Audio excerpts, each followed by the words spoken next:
하나님은 영이시니 예배하는 자가 영과 진리로 예배할지니라. 아멘. 10장 같이 찬송하겠습니다.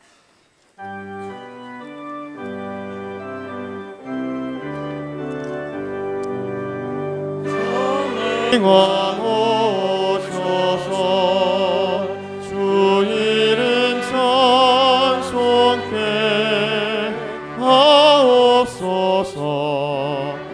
영광과 권능의 성부여 오셔서 우리를 다스려 주옵소서. 항생한 성자여 오셔서 기도를 들으소서. 택하신 백성들 복 내려 주시고 거룩한 마음을 주옵소서. 위로의 주 성령 오셔서 큰 증거 주옵소서. 전능한 주시여 각 사람 맘에서 떠나지 마시고 계십소서. 성삼위일체께 한없는 찬송을 드립니다. 존귀한 주님을 영광 중배옵고 영원히 모시게 하옵소서.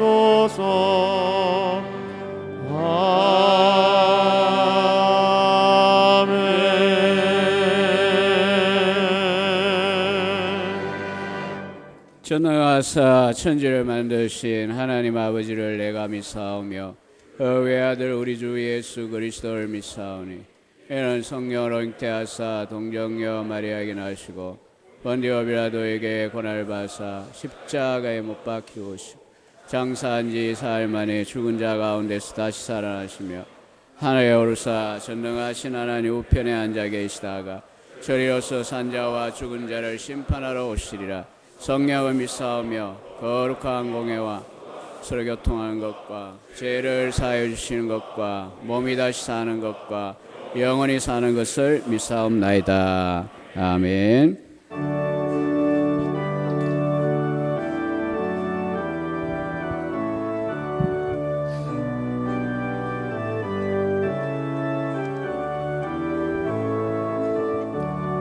주 은혜를 받으려 모인 성도들 주 크신 뜻 깨닫게 하옵소서.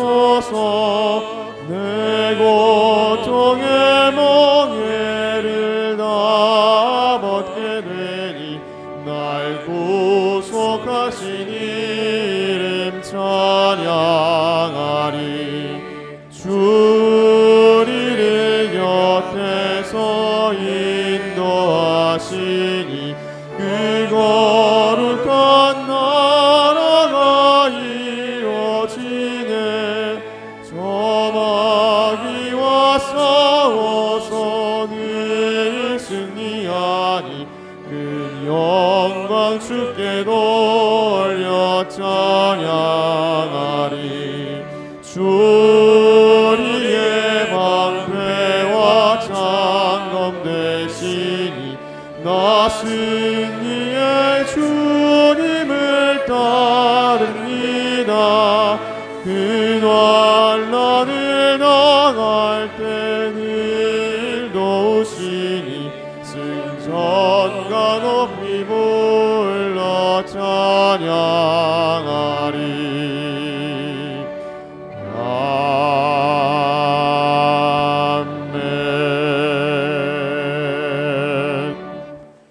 살아서 역사하시는 창조주 하나님, 우리가 어떤 환경에 놓여 있든지 우리가 하나님의 역사 속에서 살아가고 있다는 것을 믿습니다. 그러나 현재 총신의 상황은 너무 어둡습니다.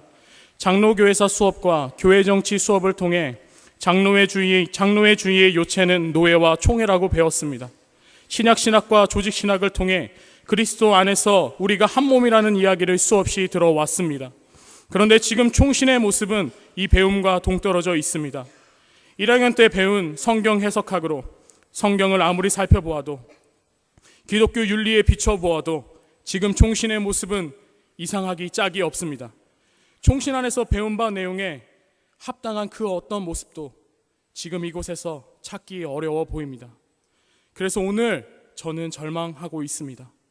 총신은 세상에 빛이 되는 젊은 지성이라는 표어를 내세우고 있지만 과연 빛의 사명을 감당하고 있는지 두려운 마음이 듭니다. 등록금을 지원해주는 교회와 100만 후원을 하시는 성도님들 앞에 죄송합니다. 그러나 주님, 우리의 소망은 썩어질 은과 금도 아니요 학교 건물도 아니요 오직 썩지 않을 하나님의 말씀인 것을 믿습니다. 그리고 하나님 나라라는 것을 믿습니다. 또한 우리가 하나님의 역사를 살아가고 있다는 것을 믿습니다. 어쩌면 주님은 우리에게 하나님 나라의 의를 실현할 수 있는 기회, 배운 바 내용을 입으로만 떠들던 우리에게 스스로 배운 바를 실천할 수 있는 기회를 주셨는지도 모르겠습니다. 우리에게 주어진 이 상황이 어떻게 끝나든 지금 총신의 모습은 한국 교회사에 그리고 하나님 나라 역사에 기록될 것입니다. 살아서 역사하는 주님, 우리를 통하여 하나님이 살아계신 것과 하나님의 역사의 주인 되심을 드러내 주옵소서.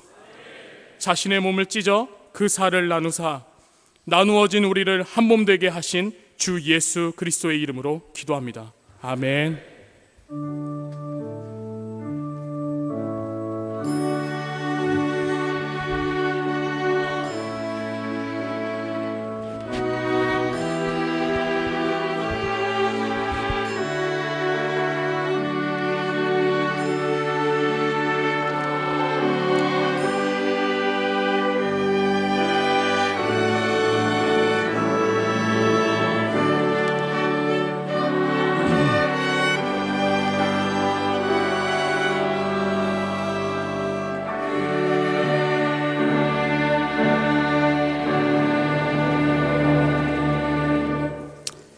오늘 본문 말씀은 요한복음 21장 1절에서 14절입니다. 신약 성경 184, 185간에 있습니다. 찾으셔서 교독하겠습니다. 21장 1절에서 14절입니다. 1절로 14절입니다. 그 후에 예수께서 디베라 호수에서 또 제자들에게 자기를 나타내셨으니 나타내신 일은 이러하니라.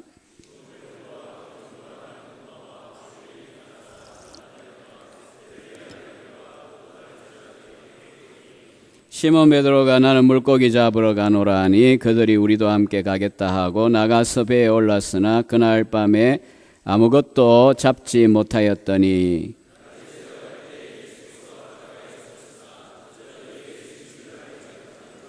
예수께서 이르시되 얘들아 너희에게 고기가 있느냐 대답하되 없나이다.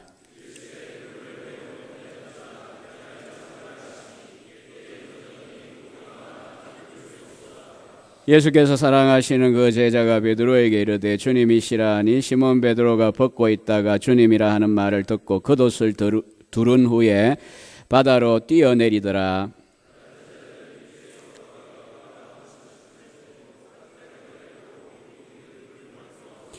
육지에 올라보니 숯불이 있는데 그 위에 생선이 놓였고 떡도 있더라. 시몬 베드로가 올라가서 그들을 육지에 끌어올리니 가득히 찬 큰 물고기가 153마리라. 이같이 많으나 그 물이 찢어지지 아니하였더라.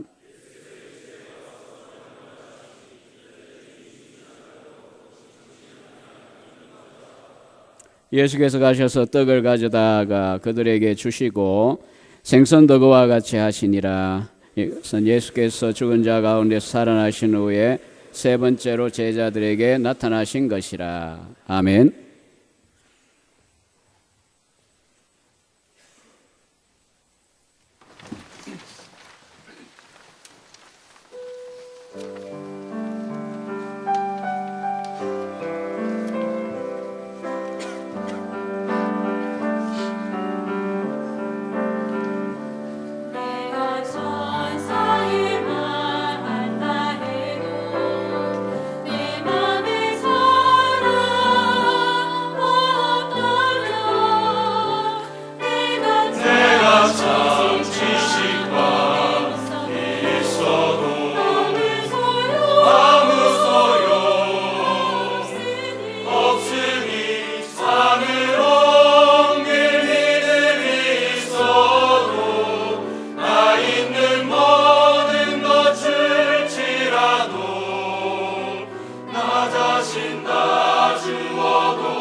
오늘 본문은 너무나 유명한 본문인데요. 어떤 생각이 드십니까? 별빛이 쏟아지는 해변으로 가요. 이것이 생각나십니까? 아니면 낚시를 하러 가고 싶다라고 하는 강태공의 심정이 드십니까? 저는 개인적으로 바다에서 나는 걸 전혀 먹지 않기 때문에 낚시를 왜 하는지를 모르는 사람입니다. 그러나 이제 목회를 하다 보면 현장에서 다양한 분들을 만나는데 어떤 분은 부친 이야기가 목회를 시골에서 하고 계신데 하셨는데 이미 지나간 이야기죠.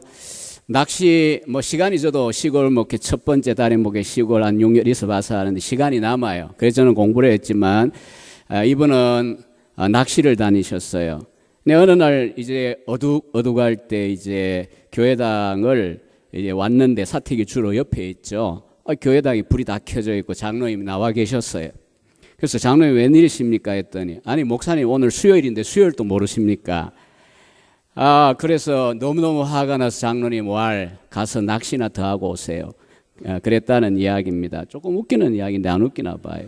어쨌든 간에 우리가 읽은 이 요한복음 21장에 나오는 제자들의 낚시 이야기도 성경학자들에 의하여 엄청나게 많은 논란과 비판의 대상이 되었던 이야기입니다. 오늘 시작하면서 그 후에 예수께서 디베라 호수에서 또 제자들에게 자기를 나타내셨으니 나타내신 일이 이러하다라고 이야기합니다. 20장에 두 번에 걸친 예수님의 부활 이후의 현현을 전제하고 있습니다. 요한은 디베라라고 하고요. 흔히 갈릴리 바다, 또 누가에 의하면 소위 코스모폴리탄이었던 누가에 의하면 그게 바다야. 게네사렛 호수 이렇게 표현을 했습니다. 사람의 지평에 따라 다를 수 있습니다. 바다일까 호수일까. 1절은 21장 전체의 머릿말과 같은 구절입니다. 2절과 3절에 이제 낚시 이야기가 나옵니다. 총 7명이 지금 갈릴리 바닷가에 있습니다. 시몬 베드로, 도마, 나다나엘, 세베대의 두 아들 요한과 야고보, 또 다른 제자들이라고 했는데 아마도 빌립과 안드레라고 하는 갈릴리 출신의 제자들이 아니겠는가 이렇게 추정이 되어집니다.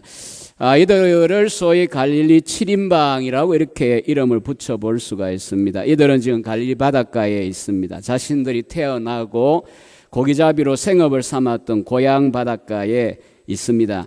3절 상반절에 하면 이때에 물고기를 잡으러 가자라고 주동한 사람은 역시 시몬 베드로입니다. 우리가 아는 대로 베드로는 상당히 주도적입니다.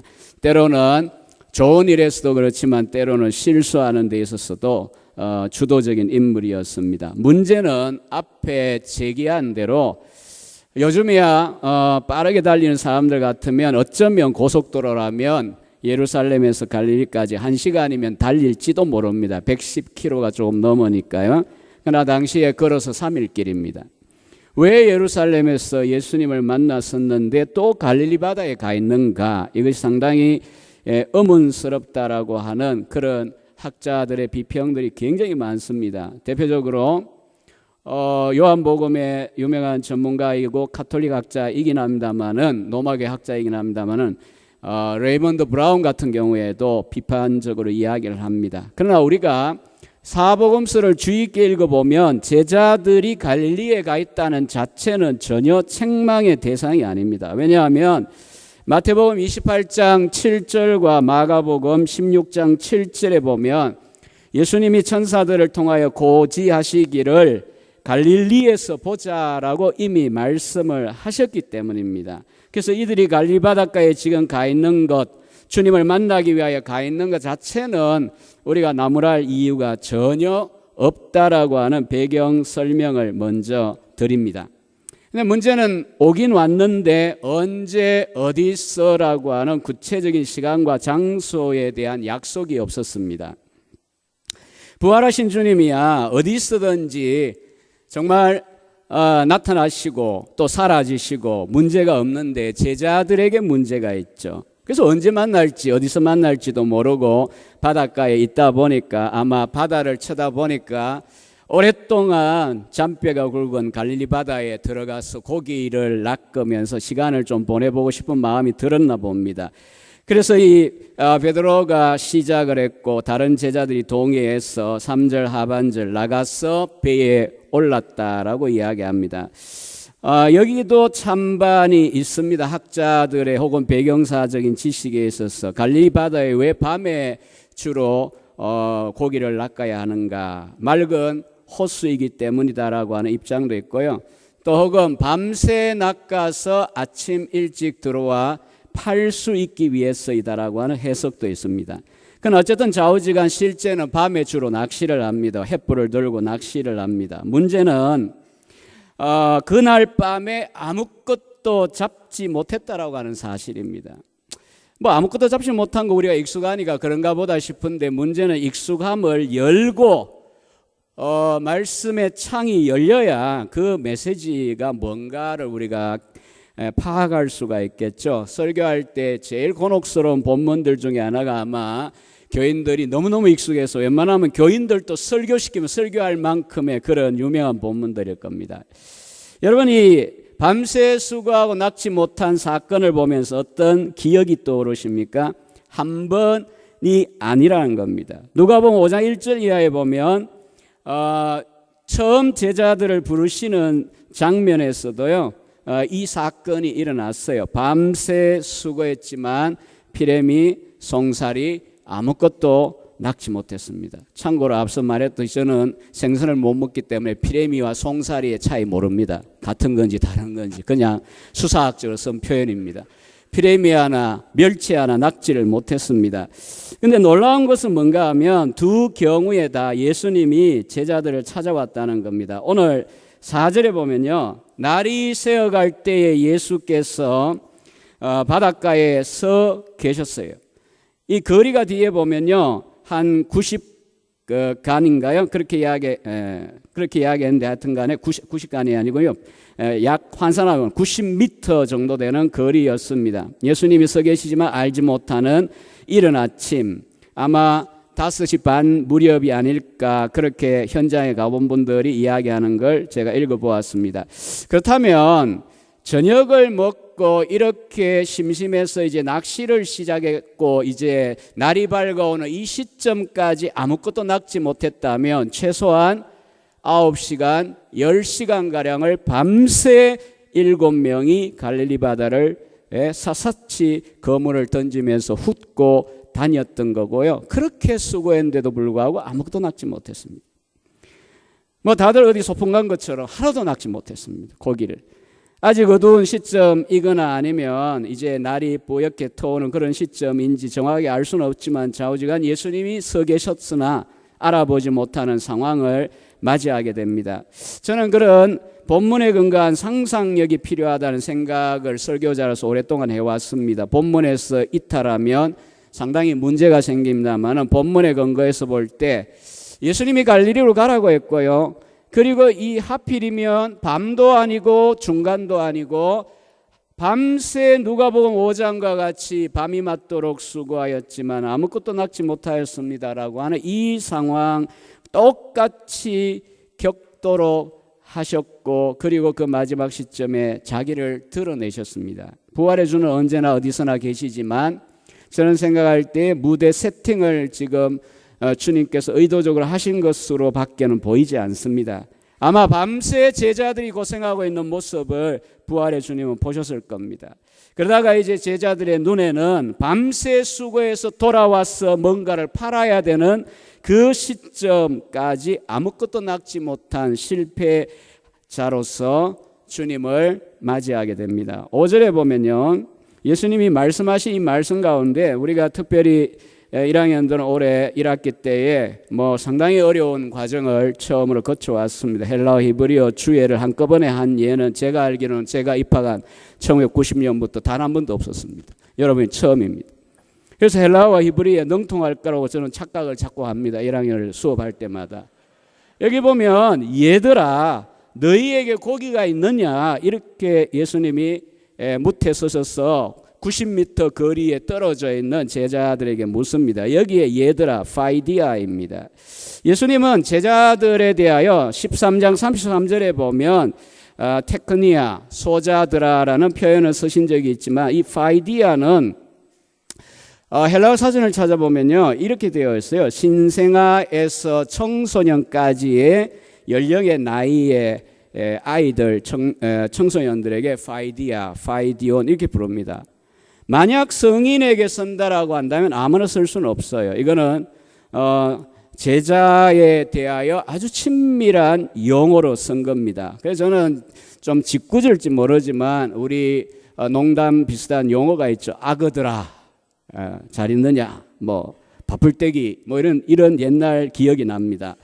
그런 친밀한 표현을 쓰시면서 질문이 얘들아, 그 다음에 너희에게 고기가 있느냐라는 것은 대답이 있다일 수도 있고 조금 있다일 수도 있고 전혀 없다일 수도 있는 중립적인 질문처럼 느껴지지만요, 원래 이 헬라어 신약 교수 아닌 사람이 원래 이 헬라어 많이 씁니다. 용서해 주십시오. 메티 프로스 파기온 에케테. 여기 보면 프로스 파기온은 고기입니다. 그리고 메티 에케테가 이렇게 붙으면 여러분이 들어 이제 참조하시겠지만 더글러스 칼슨의 주석을 보면요, 부정적인 답을 기대하는 문장이라는 거죠. 그래서 영어 번역들도요 잘 되어 있어요. 어떠냐 하면 이런 거예요. 한글로 하면 아그들아, 너희들 고기 한 마리도 없지? 그렇지? 이런 의미 흔히 내다보시면서 주님은 이렇게 제자들에게 첫 질문을 하셨어요. 그리고는 없다라고 하니까 6절 상반절에 그물을 배 오른편에 던져라. 누가복음 5장 4절에는 깊은 데로 가서 그물을 내려 고기를 잡으라. 잡는 장소는 다르지만 주님은 고기가 잡힐 수 있는 곳을 지시해 주셨어요.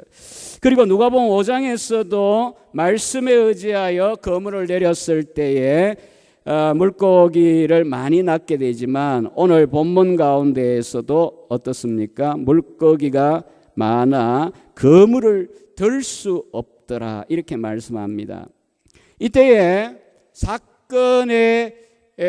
사건을 거듭 경험하면서 바로 얼굴을 멀리서 볼 수는 없었지만 바로 이분이 누군가에 대하여 정체성을 빨리 깨달은 제자가 있습니다. 사도 요한입니다.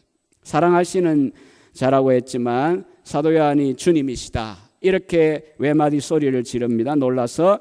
그러나 행동은 역시 누가 빠르냐 하면 베드로가 빠릅니다. 재빨리 지금 시몬 베드로가 어떻게 하느냐 하면 아마 그물망을 던지고 이 낚시하다 보면 아마 거의 벗었지 않을까, 위에는 벗었지 않을까, 남자들끼리니까 그 생각을 하면 이제 그래도 선생님을 만나기 위해 옷을 좀 추스리고 뛰어내려 헤엄을 쳤다고 볼 수도 있고요. 반대로 그냥 속옷만 입고 있다가 뛰어내렸다고 한다면 그래도 선생님을 만나는데 내가 의관을 정제하고 나가야지 하고 그 불편한 겉옷을 입고 뛰어내려 헤엄을 쳤다고 볼 수도 있습니다. 여러분, 간단한 이야기들이지만 결국 메시지의 중심은 아니지만 한 문장 한 문장 우리가 주의 깊게 생각해 보면 성격이 베드로와 요한의 차이가 여기서도 드러나는 걸 볼 수 있습니다. 예컨대 배가 무태 닿아서 그냥 내려가 인사하면 되는데도 불구하고 왜 90m 바깥에서 뛰어내려가 그것도 겉옷을 입고 뛰어내려가지고 그렇게 주님께 헤엄쳐 가냐고요. 베드로의 마음을 우리가 이해할 수가 있습니다. 지난번에 제가 후반부 설교를 하고 아가파스메라는 제목을 담았는데 주님께서 너 나 사랑하는 거 맞지 않냐? 라고 하는 그 질문은 부활의 주님이시니까 초자연적 지식에 의해서도 그러실 수 있고요. 바로 지금 회복이 아직 안 된 상황에서 요한은 주님이라는 말만 하고 젊은 사람이 말이에요. 배 위에 그냥 있는데 베드로는 그냥 약간 나이가 더 많은데 뛰어내려가지고 헤엄쳐 자기에게 나아오신 모습을 통하여서도 확인하셨을 겁니다. 11절에 의하면 주님의 말씀에 순종하여 낚은 고기가 153마리였고 그들이 감당하기 어려울 정도로 많은 어획고였습니다. 다만 이제 요한이 여기서 강조하는 또 하나의 내용이 있는데요. 그러나 그물은 찢어지지 않았다라고 하는 내용입니다. 밤새 수고하고도 하나도 낚지 못한 이 낚시 혹은 고기 잡는 일인데 주님 말씀 한마디에 순종했더니 153마리나 되는 풍성한 어획고를 올렸다라고 하는 이 두 번째 반복된 사건, 주님은 왜 이 일을 겪게 하셨을까요? 처음에 만나실 때도 이 사건을 경험하게 하셨고요. 이제 낙심하고 또 혹은 더러 배신하고 베드로와 같으면 낙심해서 주님 얼굴도 쳐다보기 어려운 그와 같은 상황 가운데 있는 그 제자들을 찾아와서 회복하고 사도의 사명을 재위임해야 되는 상황에서 왜 이 사건을 경험하게 셋업하실 걸까요? 우리가 일단은 현상적으로 보면요, 두 가지 사건이 공통점이 뭐냐 하면 인간적으로 아무리 힘쓰고 애써봐도 전혀 되지 않고 헛탕만 쳤었다라고 하는 것이고요. 두 번째는 주님의 한 말씀에 불과한데도 불구하고 순종을 했더니 엄청난 물고기를 낚게 되었다라고 하는 것이 바로 공통점일 겁니다. 그러나 좀 더 깊이 들어가면 이 두 가지 사건은 무엇을 이야기합니까? 누가복음 5장은요, 제자들을 사람 낚는 업으로 부르시는 소명의 상황입니다. 소명의 첫 출발점입니다. 그러나 오늘 본문의 사건은 어떤가 하면 3년 뒤에 거의 비슷한 사건을 재탕으로 경험하면서 제자들에게 무엇을 보여주시고자 합니까? 제자로 3년을 살았습니다. 불과 얼마 전에 그 고난주간에 주님을 위하여 죽겠다고 하던 제자마저도 3번이나 부인하고 맹세하고 저주까지 했습니다. 대부분의 제자들은 말은 안 했을지 몰라도 도망친 걸로 볼 때 다 배신자들입니다. 저는 문득 어제 이 말씀을 묵상하면서 사일런스라는 영화가 생각이 났어요. 앤더 슈사크의 작품은 제가 30년 전에 읽었을 때도 굉장히 불편했고 또 영화로도 보면서도 굉장히 저는 개인적으로는 불편합니다. 그래서 서구 기독교는 앤더 슈사크의 상주기를 거부했습니다. 그럼에도 불구하고 어찌됐든 로마교 신부의 이야기인데 적어도 우리가 약간 어떤 참조를 한다면 설령 그렇게 화상 밟은 그런 지엽적인 문제 말고요, 예수님을 그냥 부정했다라고 할지라도 여기 보면 제자들이 그런 상황이거든요. 마음으로 그랬든 안 그랬든 아마 베드로의 경우는 마음으로 그러지 않았지만 예수님께서는 이런 제자들을 찾아오셔서 말씀으로 회복시키기 전에 먼저 하나의 사건을 경험하면서 우리가 원래 현장 체험을 해보면 자연스럽게 체득되는 진리들도 있습니다. 예수님은 이 사건을 통하여 지금 넘어진 이유가 바로 너 자신의 힘으로 하려고 했기 때문이고 어차피 너희 힘으로 할 수 있는 일이 아니었다. 내가 구주의 길을 걸어가는 이 대속의 죽음을 너희가 어떻게 흉내낼 거냐. 너희가 착각하고 오바해서 호언장담했다가 나자빠진 것이고 이제 다시 한번 너희들이 일어나서 내가 부탁하는 이 사명을 다시 감당해 주기를 바란다.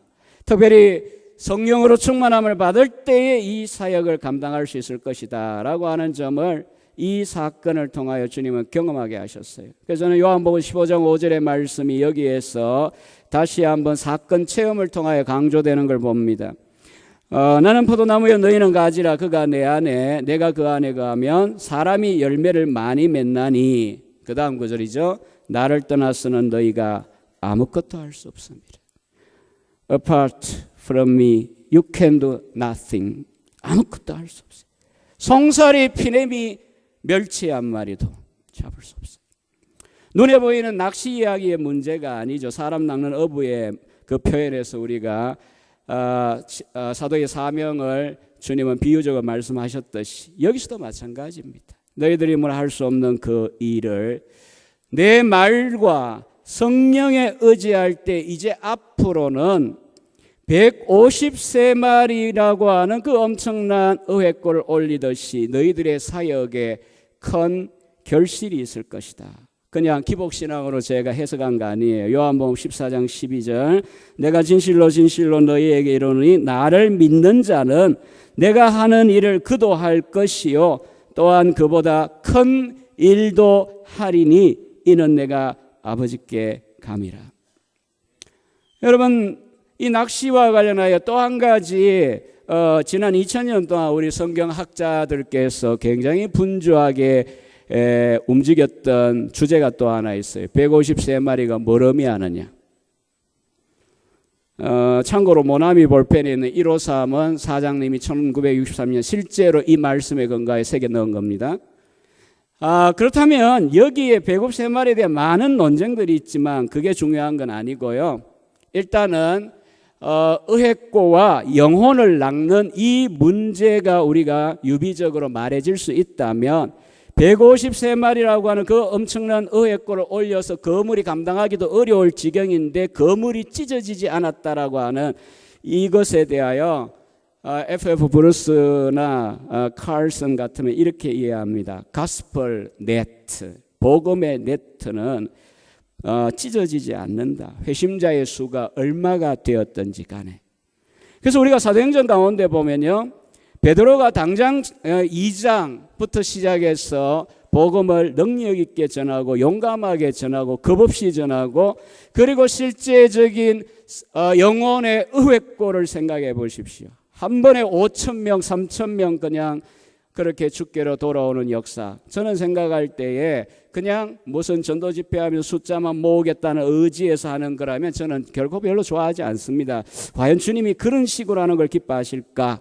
목표가 주님의 영광을 위하여 주님이 맡기신 사명이니까 우리가 전도하고 선교하는 것은 맞는데, 우리가 인간적인 방식으로 뭐 차를 많이 오면은 카를 준다라고 하면서 차를 교회 앞에다 세워놓고는 그냥 하루 그냥 몇천 명 데리고 왔다가 다음 주는 하나도 안 오고, 이 과연 주님 기뻐하시는 일인가?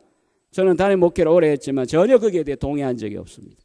그러나 반대로 다르게 생각하면 우리가 죽어가는 그 영혼들이 주께로 돌아오고 영혼이 살아나고 신자가 되고 그리스도인이 되는데 한 명이 아니라 하나님이 복을 주셔서 수많은 영혼들이 돌아온다라고 할 때에 거기에 대하여 우리가 반대해야 될 이유가 어디에 있습니까? 그런 점에서 사도들에게 하신 말씀이, 나를 떠나서는 너희가 아무것도 할 수 없지만 나와 함께하고 성령이 너희와 함께하면 너희가 던지는 그 가스펠 렛은 결코 찢어지지 않을 것이다. 숫자가 얼마이든지 관계없다. 왜냐하면 너희들의 거물망이 아니라 성령의 거물망이기 때문이다 라고 하는 것을 여기서 사건을 통하여 경험하게 하셨다. 별로 뭐 저는 틀리지 않다고 생각합니다. 부흥사 책 보고 뺏겨 이야기한 게 아니라 성경 주석가들 보고 제가 근거 이야기한 거니까. 자, 마지막 이야기입니다. 오늘 제목이요, 듀테 뭐라고 되어 있습니까? 저도 이 설교단에서면은 긴장이 돼가, 듀테 아리스테 사태입니다. 이게 뭐냐고 묻는 분들이 가끔 있던데 학생들이 안 물어가 다행입니다. 학생들이 물으면 헬라어 실력이 없다는 게 드러나기 때문에 안 묻습니다, 저한테. 그 듀테 아리스테 사태는 오늘 예수님의 말씀 가운데 보면요, 와서 조반을 먹으라 라고 하는 그와 같은 말씀을 일부러 제가 헬라어 본문을 보고 일부러 붙여봤어요. 왜냐하면 우리 학교에 강한 구조 분석처럼 A가 있으면 A-가 있어야 돼요. 제가 아가파스 메를 썼기 때문에 이제는 또 헬라어로 또 하나 써봐야 돼요. 그래서 듀테 아리스테 사태라고 하는 문장을 제가 일부러 써봤어요. 오늘 이제 그 이야기만 잠깐 살피고 끝을 맺으려고 하는데요. 9절에 보면 이제 육지에 올라왔습니다. 숯불이 있습니다. 18장 18절에 그 배신의 그 상황에 등장하는 무대 도구 중에 하나죠. 숯불이 있습니다. 그러나 그 위에 생선이 놓여 있고 떡도 있더라 이렇게 말씀하고 있습니다. 당시에 날씨는 고난주간 지나고 있기 때문에 새벽은 갈릴리 바다가 추울 때입니다. 다소 추울 때입니다. 그리고 10시간 혹은 뭐 정확하게 알 수는 없지만 긴 시간 동안 밤새 고기잡이하고 육신의 에너지가 다 지금 고갈된 그런 상황입니다. 오늘 같으면 뭐라도 사 먹을 곳이라도 있지만 당시에 새벽 갈릴리 바다에 사 먹을 것 없습니다. 그러니까 밤새 수고하고 허탈한데 배가 고프고 추운데 떨어야 되고 배까지 고파야 되는 그와 같은 상황 속에서 예수님은 제자들을 만나 주셨습니다. 미리 숯불을 피워 놓으셨고 생선과 떡을 구워 놓고 계셨어요. 굽고 계셨어요. 저는 여기서 예수님이 어머니 같은 그 자유로운 모습을 늘 생각하기 때문에 사역할 때도 지치고 공부하면 저는 이 21장을 묵상을 하게 되고 딱 장면이 떠오르면 가슴에 참 부드럽게 느껴집니다. 예수님께서 제자들을 만나서 바닷가에 만나가지고 그냥 족치고 뭐 너희들이 왜 그랬냐 이렇게 하신 것이 아니고, 이런 배신자들이 있냐 이러면서 막 그런 게 아니고 숲을 피워놓고 생선과 떡을 준비하고 있어요. 그러면서 이제 하신 말씀이, 이 가까이 다가가기를 힘들어합니다. 제자들이 사실 그렇게 표현이 되어 있지 않지만 우리가 문맥 사이에 줄간의 간격을 읽어보면 제자들은 지금 쭈삣쭈삣한 상황이 올라오긴 올라왔는데 장면은 보이는데 딱 그냥 다가가서 아우 예수님 참 맛있겠네 이렇게 접근할 수가 없어요. 그러니까 이제 예수님께서 하신 말씀 12절에 와서 조반을 먹어라 듀테 아리스테 사테라고 하는 표현을 썼습니다. 물론 아람어로 하셨겠죠. 그래서 이것을 킹 제임스 버전에 보면요, come and dine이라고 번역을 했어요. dine, 정찬이나 만찬을 의미하죠. 여기에 쓰여진 조반은 그냥 단지 아침이라기보다는 사실은 예수님이 정성을 다하여 준비한 아침 식사의 의미가 있습니다. 그리고 이 구절에 대하여 제가 읽었던 여러 가지 자료들 가운데 뭐 우리 교단은 아닙니다만 이재철 목사님이 10권 그 요한복음 강해설을 오래전에 내셨는데 요 구절에 대한 이야기는 제가 유익해서 제가 좀 소개를 하고 싶어요. 주님의 이 짧은 한마디야말로 주님께서 인간을 위한 진정한 구원자가 되신다는 증거가 아닐 수 없습니다 하면서 세 가지의 그 교훈을 이야기해요. 뭐 제가 생각을 해도 이 말이 맞아요. 여러분도 그냥 조금 생각하면 이 말이 맞아요. 첫 번째는 제자들에게 그 순간 필요한 그것이 무엇인지를 정확하게 아셨다는 겁니다. 밤새 수고한 제자에게는 따뜻한 불과 그리고 이 떡과 생선이 필요합니다. 두 번째는 그들의 필요를 채워줄 수 있는 능력을 가지고 계셨다입니다. 필요를 아는 것과 능력을 가진 건 별개일 수 있는데 능력을 가지셨어요. 그리고 만약 주께서 이와 같이 준비하지 않았다면 전혀 불가능한 그와 같은 순간이었습니다. 마지막 세 번째는 이렇게 이야기합니다. 아시고 능력을 가지셨고 뿐만 아니라 제자들을 위하여 그 능력을 실제로 베푸시는 넉넉한 사랑을 가지고 계신 분이셨다라고 하는 이야기입니다. 여러분, 오늘 이와 같은 예수님의 아침 식사 공개를 통하여 일단은 잘 먹이시고 그 다음에 이제 15절 이하에 봄에 제가 설교했던 본문인데요, 영적 교제의 시간이 되죠. 제자들을 치유하시고 회복하시고 사도의 사명을 다시 회복시켜서 뒤집어진 양과 같은 그런 스스로 회복할 수 없는 자들을 회복시키고 있는 그와 같은 상황을 우리가 이어지는 본문에서 볼 수가 있습니다. 오늘 저는 말씀을 이제 다들 뭐 명랑하게 댁으로 돌아들 가시고 사역지로 가셔야 되기 때문에 최대한 제가 줄여가지고 전했는데, 오늘 이 말씀을 생각하면서는 두 가지 결론적인 이야기만 하고 끝맺어 말려고 합니다. 오늘 저나 여러분들이 이 양지 3년 동안에 분명하게 깨달아야 되는 교훈들이 참 많긴 합니다. 늘 이야기들이 들려옵니다. 저도 재확인해 보기도 합니다. 설교를 듣거나 책을 읽으면서.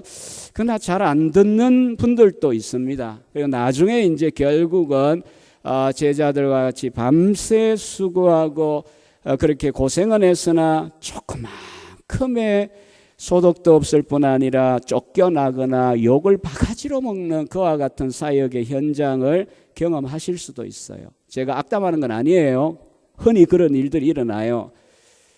여기에서 여러분들이 사역을 준비하면서, 저는 사역을 하면서 똑같은 입장인데요, 준비하거나 하거나 많이 했거나 적게 했거나 항상 우리가 잊어버리면 안 되는 거 있습니다. 처음에도 과정에도 끝까지 우리 힘으로 우리에게 맡기신 이 사역을 감당할 수 없다는 겁니다. 주를 떠나서는 아무것도 할 수 없다는 사실을 우리가 가슴 깊이 늘 인식하면서 주님이 우리 보고 하라고 하신 일들을 죽을 똥 살 똥 전력 투구해야 됩니다. 전력 투구하면서도 거꾸로 늘 내 힘으로, 내 말재주로, 혹은 내가 인간적인 서비스로 교인들을 편하게 하거나 영적으로 유익하게 하거나 새로운 신자를 얻을 수 없다라고 하는 사실을 늘 인식하면서 우리는 살아가야 됩니다. 저도 가끔 살아가면서 그것에 대하여 잊어버리거나 너무 멀게 생각하다 보니 나자빠지거나 또 주님 앞에 참 회개해야 되는 그런 상황들을 경험해 보기도 했었습니다. 결국은 그러면 그럴수록 깨닫습니다. 순간순간 때마다 주님이 필요합니다. 여러분의 사역지에 필요하고 가정에 필요하고 앞으로 사역에 필요하고 현재 우리 총신공동체에 주님이 필요합니다. 주님이 우리 가운데 역사하시기를 늘 저는 사모합니다.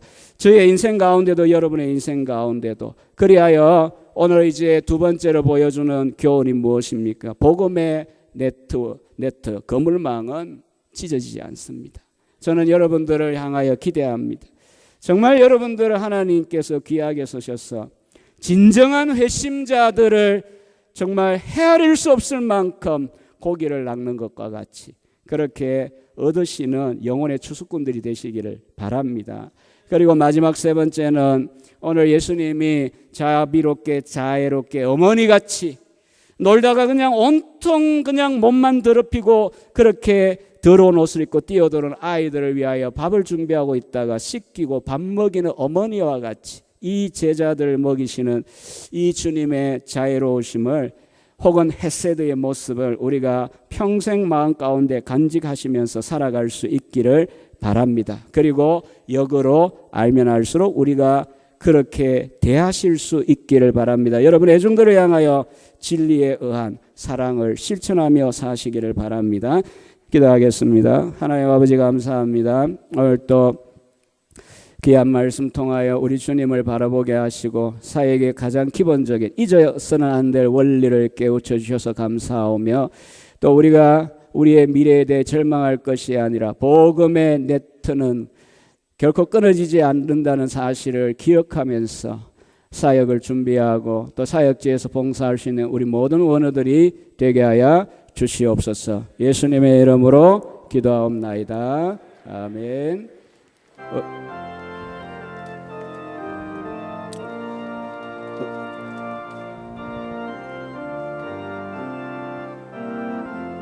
1, 2절만 하겠습니다. 나는 날 꿈속을 헤매며 어느 바닷가 거릴 때 그 갈릴리 오신이 따르는 마른 무리를 보았네. 나 그때에 확실히 맹인이 눈을 뜨는 것 보았네. 그 갈릴리 오신 이 능력이 나를 놀라게 하였네. 내가 영원히 사모할 주님 참 사랑과 은혜 넘쳐 나 배웠고 그로부터 내 구주로 섬겼네. 그 사랑의 눈빛과 음성을 나를 잊을 수 없겠네. 그 갈릴리 오시니 그때에 이 죄인을 향하여 못 자국 난 그 손과 옆구리 보이시면서 하신 말 내 지은 죄 사했다 하실 때 나의 죄짐이 풀렸네. 내가 영원히 사모할 주님 참 사랑과 은혜 넘쳐 나 배웠고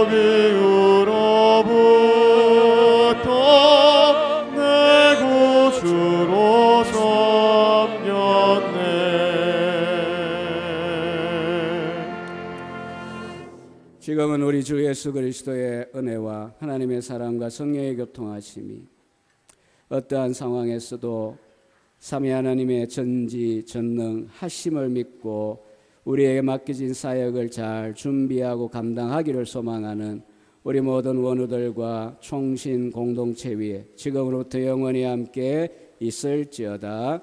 아멘.